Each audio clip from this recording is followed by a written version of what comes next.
அனைவருக்கும் வணக்கம். Easy lecture channel உங்களை மிகவும் அன்புடன் வரவேற்கிறது. இன்றைக்கி மறுபடியும் கண்ட்ரோல் சிஸ்டம் சப்ஜெக்டில் ஒரு ஓப்பன் லூப் ட்ரான்ஸ்ஃபர் ஃபங்க்ஷன் கொடுக்கப்பட்டிருக்காங்க. இந்த ஸ்டடி ஸ்டேட் எரர் கண்டுபிடிக்கிற ரிலேட்டட் ப்ராப்ளம் தான் டிஸ்கஸ் பண்ண போகிறோம். கொஸ்டின் என்ன அப்படின்னா, consider open loop transfer function g of s. Okay, g into h of s போட்டிருக்கிறேன். Okay, so g of s is equal to 1 divided by s plus 1 into s plus 2 with negative unity feedback system. Negative unity feedback சிஸ்டம்ங்கிறதுனால h of s ஆல் multiply பண்ணாலும் value எதுவும் change ஆகாது, ஏன்னா இது negative unity feedback system. Okay, the steady state error in output for an unit step input is. Okay, இதுதான் question. Study state error கண்டுபிடிக்க சொல்லியிருக்காங்க. வேறு இன்னொரு இன்ஃபர்மேஷன் என்ன கொடுத்துருக்காங்கன்னா, இந்த சிஸ்டம்க்கு, இந்த நெகட்டிவ் யூனிட்டி ஃபீட்பேக் சிஸ்டம்க்கு இன்புட்டாக என்ன கொடுக்குறோம், ஒரு யூனிட் ஸ்டெப் இன்புட் சிக்னலை கொடுக்குறோம். ஓகே, ஸோ இவ்வளோ இன்ஃபர்மேஷன் வச்சுட்டு நம்ம இந்த ப்ராப்ளம் அப்ரோச் பண்ண போகிறோம். ஒரு நெகட்டிவ் யூனிட்டி ஃபீட்பேக் சிஸ்டமோட ஜென்ரல் ஸ்ட்ரக்சர் இதுதான்.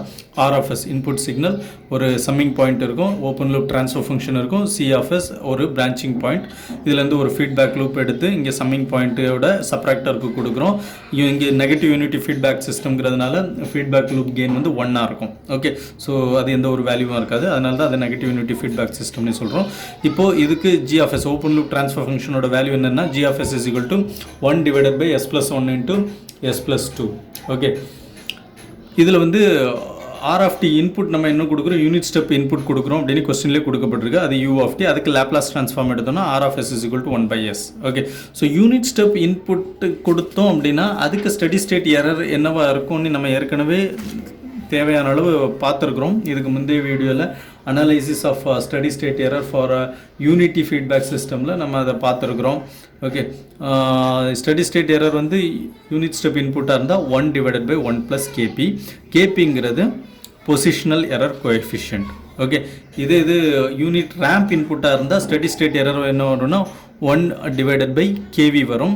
கேவிங்கிறது வெலாசிட்டி எரர் கோஎஃபிஷியன்ட். இதே பேரபோலிக் இன்புட் சிக்னல் இருந்துச்சுன்னா steady state error 1 divided by ka வரும். கேங்கிறது acceleration error coefficient. Okay, so நமக்கு யூனிட் ஸ்டெப் இன்புட்டாக இருந்தால் ஸ்டடி ஸ்டேட் எரர் என்ன.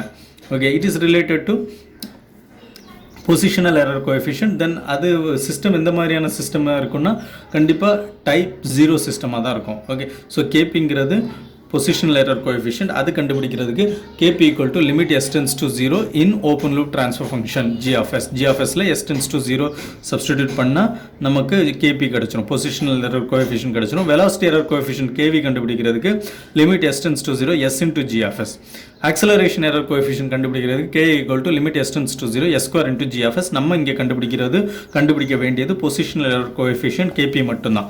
ஸோ பொசிஷனல் எரர் கோஎஃபிஷியன்ட் இதுதான் என்ன சொல்கிறோம், DC gain of type 1 system. இல்லை, இது டைப் 1 சிஸ்டம் கிடையாது, type 0 system. Okay, so type number எப்படி கண்டுபிடிக்கிறோன்னா, இந்த ஆரிஜினில் எத்தனை போல் இருக்குது அப்படிங்கிறத வச்சு தான் டைப் நம்பர் கண்டுபிடிக்கிறோம்.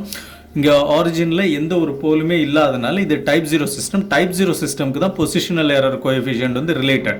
டைப் 1 சிஸ்டமாக இருந்தால் அது வந்து கேவி velocity error coefficient க்கு ரிலேட்டடாக இருக்கும். Okay, so the given transfer function represents type 1 system. இல்லை, இதுவும் தப்பு. கிவன் ட்ரான்ஸ்ஃபர் ஃபங்க்ஷன் வந்து ரெப்ரசன்ட் டைப் 0 சிஸ்டம் தான். கிவன் ட்ரான்ஸ்ஃபர் ஃபங்க்ஷன் என்னென்னு பார்த்தோன்னா 1 divided by s plus 1 into s plus 2. ரெண்டு போல் இருக்குது. s is equal to -1ல் ஒரு போல், s is equal to -2ல் ஒரு போல். ரெண்டு போல் இருக்குது, ஆனால் ஆரிஜினில் எந்த ஒரு போலுமே இல்லை. s power 0. Okay, so s power 0ல் இருக்கிறது. s power 0ன்னு போட்டால் that is equal to 1. ஆரிஜினில் எந்த ஒரு போலும் இல்லாதனால இது டைப் 0 சிஸ்டம். ஆரிஜினில் ஒரு போல் இருந்ததுன்னா அது டைப் 1 சிஸ்டம். ஆரிஜினில் 2 போல் இருந்ததுன்னா, ஓகே, s ஸ்கொயர் இருந்துச்சுன்னா அது டைப் 2 சிஸ்டம். இங்கே ஆரிஜினில் எந்த ஒரு போலும் இல்லை, அதனால் இது டைப் 0 சிஸ்டம் தான். இதுக்கு வந்து பொசிஷனல் எரர் கோஎஃபிஷியன்ட் தான் நம்மளால் கண்டுபிடிக்க முடியும். Okay, so positional error coefficient கண்டுபிடிக்கிறதுக்கு kp equal to limit s tends to 0 GFS. GFS ஓட value 1 divided by s plus 1 into s plus 2. எஸ்க்கு நம்ம limit s tends to 0 இல்லையா, ஸோ எஸ்க்கு 0 சப்ஸ்டிடியூட் பண்ணோம்னா 1 divided by 1 into 2 கிடைக்கும். So that is equal to 1 by 2. இப்போ study state error என்ன, 1 divided by 1 plus kp. kp வந்து 1 by 2 கண்டுபிடிச்சிட்டோம். 1 divided by 1 plus 0.5.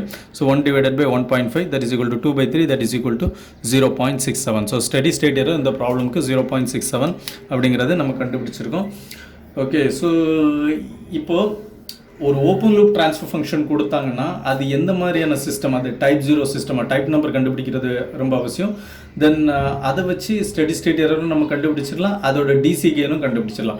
Type 0 சிஸ்டமோட DC gain வேறு ஒன்றும் கிடையாது, பொசிஷனல் எரர் கோஎஃபிஷியன்ட். இதே டைப் 1 சிஸ்டமாக இருந்துச்சுன்னா அதுக்கு டிசி கெயின் கண்டுபிடிச்சோன்னா அதை வெலாசிட்டி எரர் கோஎஃபிஷியன்ட்னு நம்ம சொல்லலாம்.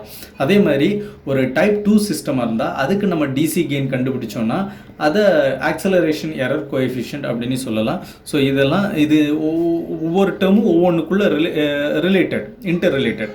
So type number related with the DC gain, related with the error coefficients, related with the steady state error. Okay, so இவ்வளோ ரிலேஷன்ஷிப் இங்கே இருக்குது. இதெல்லாம் நம்ம தெளிவாக இருந்தால் இது சம்மந்தப்பட்ட எந்த ப்ராப்ளம்னாலும் நம்மளால் ஈஸியாக சால்வ் பண்ண முடியும். ஓகே, ஸோ உங்களுக்கு இந்த ப்ராப்ளம் ரிலேட்டடாக ஏதாவது டவுட் இருந்தால் கமெண்ட் பாக்ஸில் தெரிவிங்க. மறக்காமல் ஈஸி லெக்சர் அப்படிங்கிற நம்மளோட சேனலை சப்ஸ்கிரைப் பண்ணுங்கள். மீண்டும் மற்றும் ஒரு வீடியோவில் சந்திப்போம். நன்றி, வணக்கம்.